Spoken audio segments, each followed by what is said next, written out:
Hello, Audrey ပါဒီနေ့ Audrey က Time C မှာပြုလုပ်တဲ့ပြည်ရင်းထုတ်ကုန်မြန်မာဂုံစရပွဲလေးကိုတားဖြစ်ခဲ့ပါတယ်။ပွဲဝင်ချင်းမှာတော့ကလေးပါဆေးချင်လို့ရရဲ့အယုတ်ကလေးတွေ့ခဲ့ပါတယ်။ရုပ်ကမဲ့အင်ဂျီလေးအများကြီးလည်းပတ်ချိခဲ့ပါတယ်။ Audrey ပွဲမှာ shop ပတ်ချိရင်းနဲ့ quality လည်းအရန်ကောင်းနေရုပ်ကမဲ့ချင်းအောင်လေးလည်းတွေ့ခဲ့ပါတယ်။ Audrey ဆိုင်လေး shop ပတ်ချိလို့တွေ့သမျှရဲ့မှာဒီရလေးကိုတော်တော်လေးသဘောကျပါတယ်။အချိန်မှာမဝအရန်သိတာပြင်မဲ့ Audrey ကဘိုက်အရန်စာနေရမလို့အစားအသောက်တွေဘက်ကိုဆက်သွားခဲ့ပါတယ်။မုံဆိုင်လေးမှာ sample လေးကျွေးရမလို့ Audrey ကဘိုက်စာဆိုင်နဲ့ရှောက်ပတ်စားခဲ့ပါတယ်။ Variety counter မှာသူများရဲ့ bottle flip လုပ်နေရတွေ့လို့ Audrey ကလည်း skill ဝင်ပြခဲ့ပါတယ်။မိုးအေးလေးနဲ့ sample တက်တွေထိုင်းရင်လေးရလည်းချိုနေရောပဲ။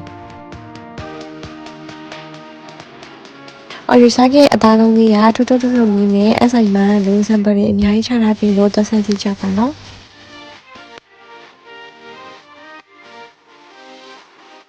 ဒီဆိုင်ရငယ်ချောက်ဖို့လေးရလည်းလုံးဝမငယ်မင်းနဲ့အရင်စားလို့ကောင်းပါတယ်။ပွဲမှာလည်းရှော့ပတ်ချီပြီးဆိုတော့ပြန်ပါတော့မယ်ရှင်။ဟာအကိုမတွေ့အောင်တော်ကြာပြီ။ဒီလာလဲလား။ဟုတ်တယ်ညီမအခုပဲပွဲဝင်ကြည့်ခဲ့တာလူကြီးပစ္စည်းတော်တော်ဆုံးနေနော်။ Okay ပစ္စည်း fashion တွေရှိမယ်။နောက်အစားအသောက်တွေရှိမယ်။ other product တွေလည်းအများကြီးထည့်ထားတယ်။ဒီဘက်အကိုရစီစဉ်တဲ့ပွဲ။ကိုရို Pride of Myanmar app ရဲ့ Talent Event Management ရဲ့ပေါင်းပြီးတော့လုပ်တဲ့ပွဲ။ဒီကပွဲ things ကတော့အကိုတို့ပြည်တွင်းထုတ်ကုန်တွေကိုတနေရာထဲမှာပေါ့ fashion ရောစားသောက်ကုန်တွေရောရှိတဲ့ရက်ကန်းတွေအကုန်လုံးပါနော်ကျွန်တော်တို့အကုန်လုံးတော့အစုံတော့ထည့်ထားရနော်။နိုင်ငံမှာလည်း80ကျော်လောက်80ကျော်ပါမယ်။နိုင်ငံတော်များရယ်နော်။ပါညီမလေးခုနလိုက်ကြည့်ရလဲအများကြီးတွေ့လိမ့်မယ်နော်တွေ့လိမ့်မယ်။